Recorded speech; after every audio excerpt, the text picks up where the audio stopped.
الله الله على الأزهر، الله الله الله أكبر من الدنيا كمن واكثر. لو قلت وصفنا مش حنصفها وكفيها. الله الله يا رايحين على مصر مين يبعت سلامي في كلمتين. يا الله مش سهل ناسها الطيبين ونيامة فيها مخلصين. يا ما شاء الله أزهر العلماء تقدر تقول ما تشاء. أنا بدعي لهم رب السماء وقولوا آمين إن شاء الله إن شاء الله.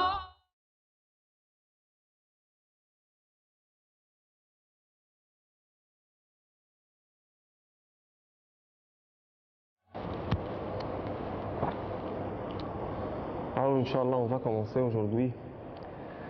Bismillah ar-Rahman ar-Rahim, alhamdulillah rabbil alamin. Wa sallallahu ala sayyidina Muhammadin wa ala alihi wa sahbihi ajma'in wa ba'd. Subhanak la ilma lana illa ma 'allamtana innaka antal alim al-hakim. Rabbi shrah li sadri wa yassir li amri wa hlul 'uqdatan min lisani yafqahu qawli. On va commencer aujourd'hui, Inch'Allah, les cours de jurisprudence, le fiqh, selon l'approche de l'imam Malik, Mazhab al-Malik.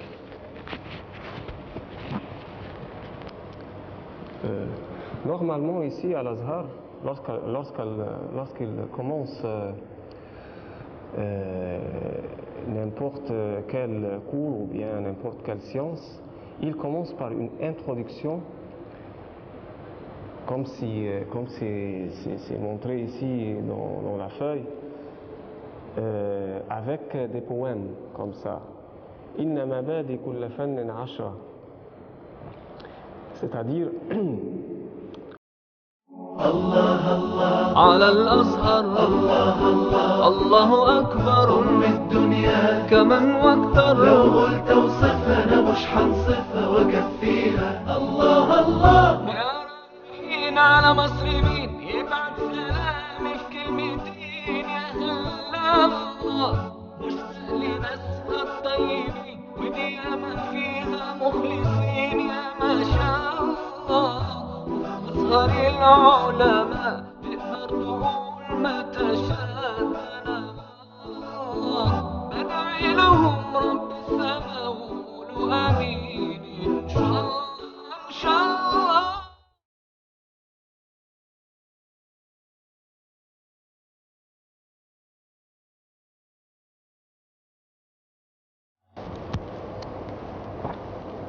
On va voir les détails. Numéro 1, Al-Hadd. Répétez avec moi. Inna mabadi kulla fannin ashra. Inna mabadi kulla fannin ashra. Al-Hadd wal mawdu' thumma al-thamara. C'est quoi Al-Hadd? Oui. Ça c'est numéro 1, premier principe. Al-Hadd c'est la définition. Définition de quoi?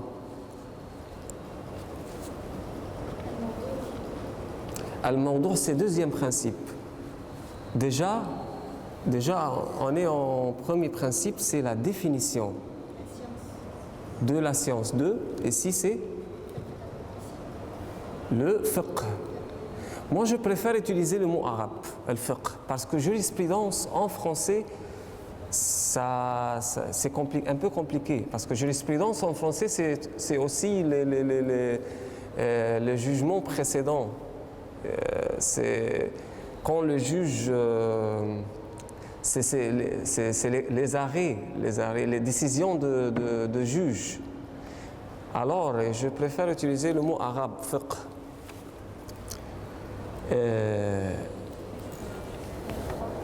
C'est le droit.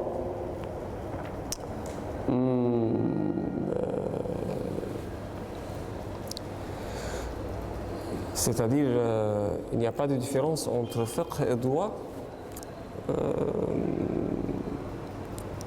parce que en fiqh, on va par exemple, on va savoir comment faire l'ablution.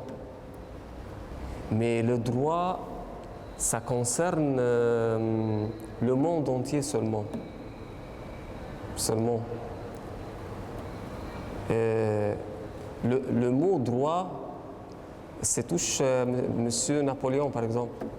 Et Napoléon, quand il a mis le droit, ça n'a rien à voir avec Allah ou bien Dieu ou bien.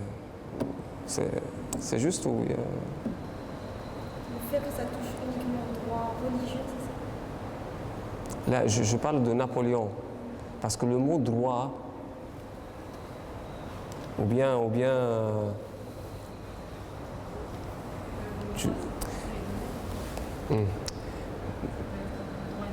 tu veux dire le droit de sens linguistique ou bien sens de savant, yani, sens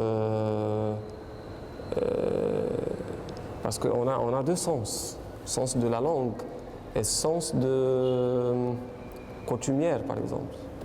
Lorsque tu dis droit, lorsque tu entends le mot droit, c'est-à-dire le droit, yani, les règles, yani.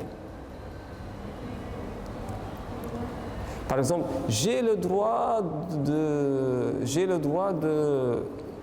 participer au cours. C'est le sens linguistique. Alors, tu veux dire fiqh, le synonyme de fiqh, c'est droit au sens de...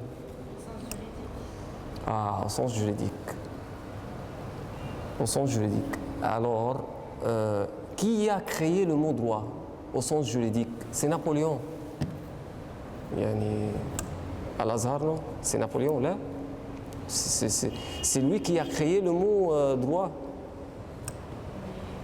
Même le droit, qu'est-ce qu'on dit? Le synonyme de droit en arabe, c'est Al-Qanoun.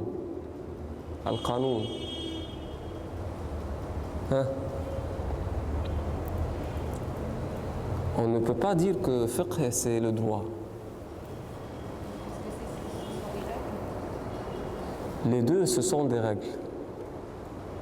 Et par exemple, si on parle des caractéristiques du droit, le droit doit être général, abstract, il n'y a pas de discrimination. Elle doit avoir une sorte de punition, le droit. Ça, c'est les caractéristiques du droit. Al-fiqh, ça existe, la punition, et elle est générale, c'est-à-dire pour tout. Mais une grande partie de fiqh, ça touche, ou bien ça parle dans la relation entre l'homme et Allah.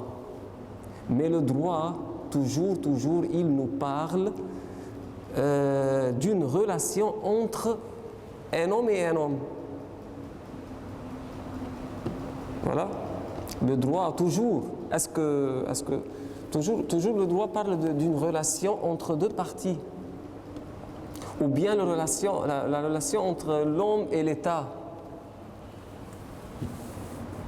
Le droit ne parle pas d'Allah. Le droit, c'est une sorte, ou bien c'est une forme de mondialisation, l'almaniyya. Hein? L'almaniyya, mais le fiqh, c'est religion. Ils ont utilisé le mot jurisprudence alors. Est-ce que vous êtes d'accord avec jurisprudence?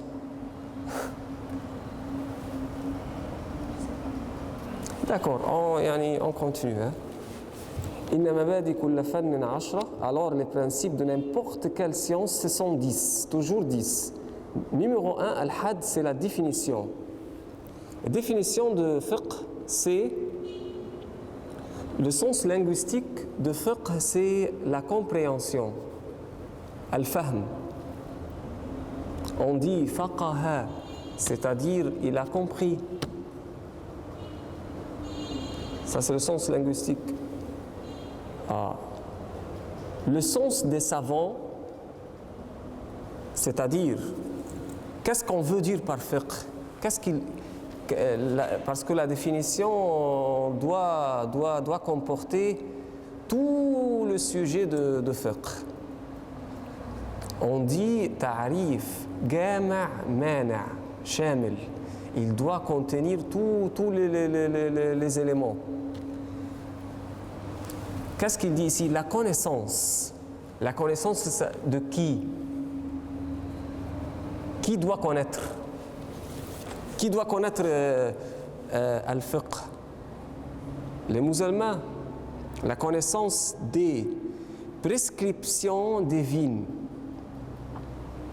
Pourquoi prescription? Pourquoi on a dit prescription? Parce que c'est la religion, il y a des choses obligatoires. Ça? Prescription, c'est vient d'Allah, divine.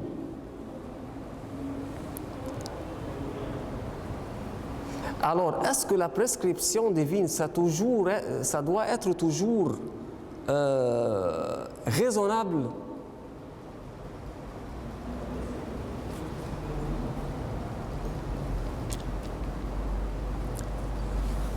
Il y a des choses qui ne sont pas raisonnables. C'est pourquoi on dit divine. Parce que divine, c'est pas raisonnable. Hein? La connaissance des prescriptions divines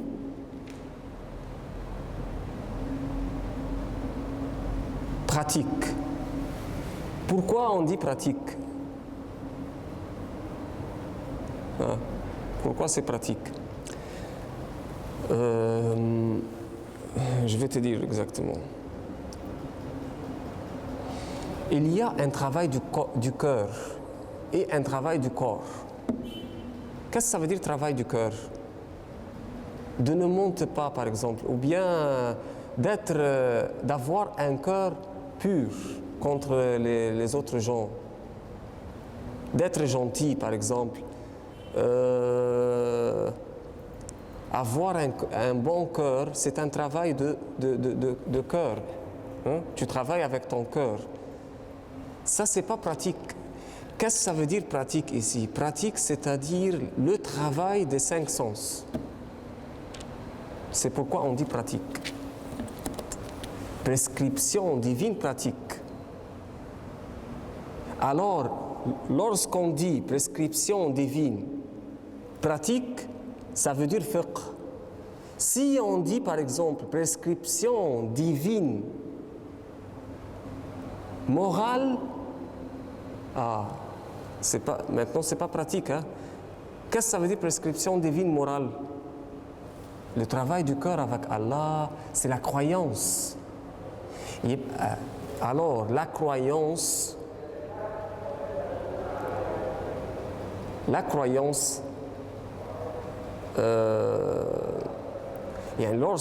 lorsqu'on apprend le fiqh,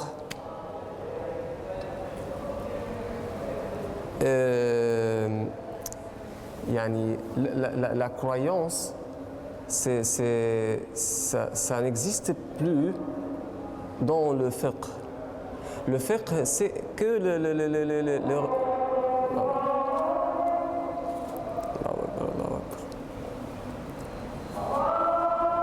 C'est difficile?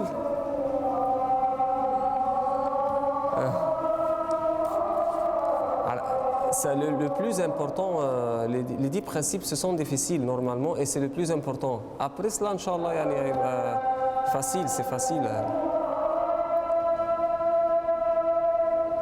Est-ce que c'est clair ou non?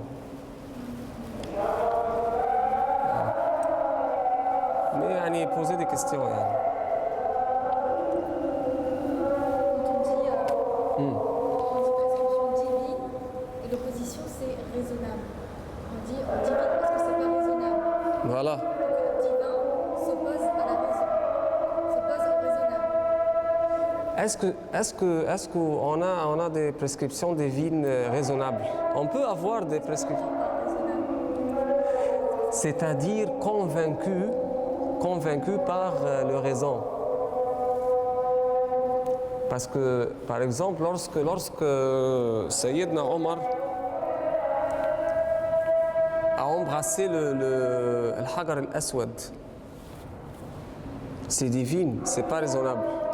C'est pas... Pourquoi je fais ça, yani? Pourquoi je suis obligé de faire la prière 5 fois? Pourquoi c'est pas 6? Hein? C'est pas raisonnable, raisonnable. C'est pourquoi ils ne sont pas 7? Alors c'est divin. Yani, je ne peux pas dire pourquoi. Je ne peux pas. Il n'y a pas d'intérêt même. Il n'y a pas d'intérêt pour dire pourquoi. Yani.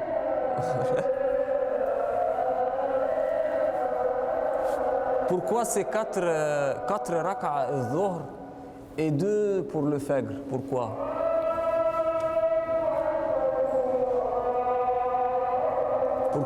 Pourquoi la prière ne sont pas 4 pour tout? Yani 4. Pourquoi 4 ici et 2 ici? Est-ce qu'on sait, la raison? C'est pourquoi on dit c'est pas raisonnable, c'est divin. Est-ce que c'est juste? C'est clair? C'est pas clair? Mais... En gros, ça veut dire que c'est pas raisonnable, ça veut dire que ça ne provient pas de la raison humaine, ça ne provient pas d'un humain, ça provient de Dieu. Ce sont des prescriptions divines. C'est ça dans le sens.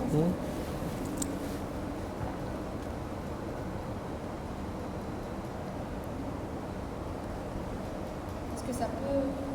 On a des prescriptions divines qui peuvent amener à une situation raisonnable. Ah, bien sûr, Voilà. bien sûr, toujours. Écoute, il y a une raison mais cachée, peut-être cachée. Et il y a des raisons explicites. Par exemple, on fait la jeûne pour purifier le cœur. C'est pour purifier. Yani, même dans des autres religions, dans des autres beliefs, par exemple, il fait la jeûne. Il ne mange pas le bouddhisme. Hein. Qu'est-ce qu'ils font? Et le yoga, par exemple, il fait la jeûne. Il ne mange pas, il ne boit pas pour purifier. C'est un travail d'esprit. Hein. Alors ici, on sait la sagesse ou bien le raison. Et bien sûr, il y a des raisons cachées même, de secrets. On dit connaissance. Est-ce que cette connaissance est obligatoire? On va voir ça très bien après. Est-ce que c'est obligatoire la connaissance des prescriptions divines? Mais bien sûr, pour bien pratiquer la religion. Prescription divine pratique, c'est-à-dire la prière. Est-ce que la prière c'est un travail moral ou pratique? Hein, les deux.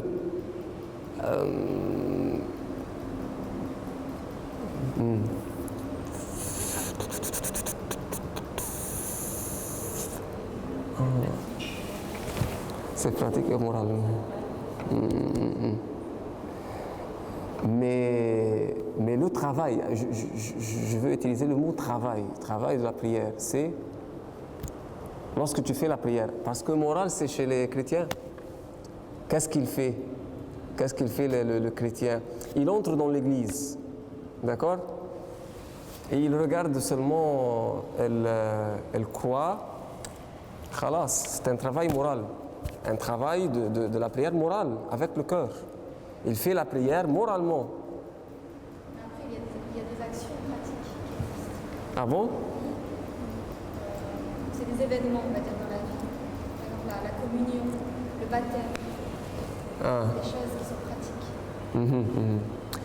Par exemple, c'est un travail moral. Hein. Mais chez nous, c'est un travail comme ça, c'est des actions de pratique. Hein.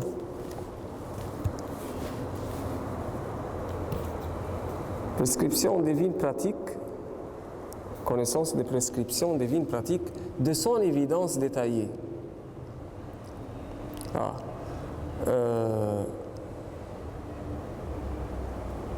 Par exemple, on veut dire que vous allez connaître le fiqh à partir de Ahmad Ramadan. Par exemple, ou bien ton père, il t'a enseigné la prière. Qu'est-ce que ça veut dire évidence détaillée?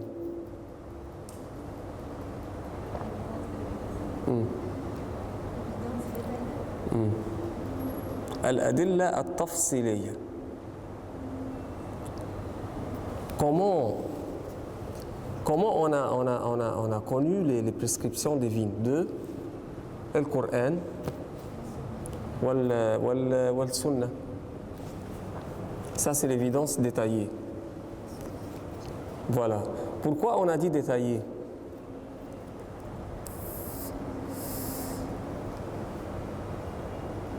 Parce que par l'interprétation. Ce qui ne nécessite pas d'interprétation. On n'a pas besoin d'interprétation, c'est déjà Très bien, oui. C'est juste, je veux dire, mon évidence, c'est le livre saint et le sunnah. Mais lorsqu'on veut interpréter, ou bien lorsque quelqu'un veut travailler avec le texte, il veut interpréter, on dit évidence, mais ce n'est pas détaillé dans ce cas-là. C'est l'évidence bien citée ou bien notifiée. Al-adilla al-igmaliyya. On va voir ça, Inch'Allah. Question pour la définition, connaissance des prescriptions divines, pratique de son évidence détaillée.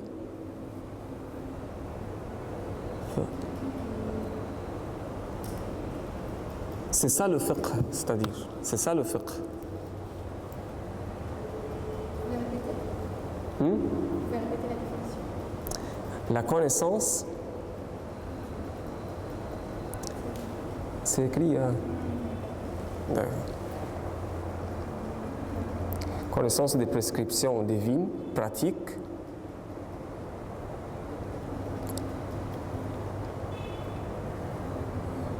de son évidence détaillée. On va continuer, Inch'Allah, après Salat al-Dhuhr, le sujet de Ilm al-Fiqh. Qu'est-ce que ça veut dire le sujet de Ilm al-Fiqh?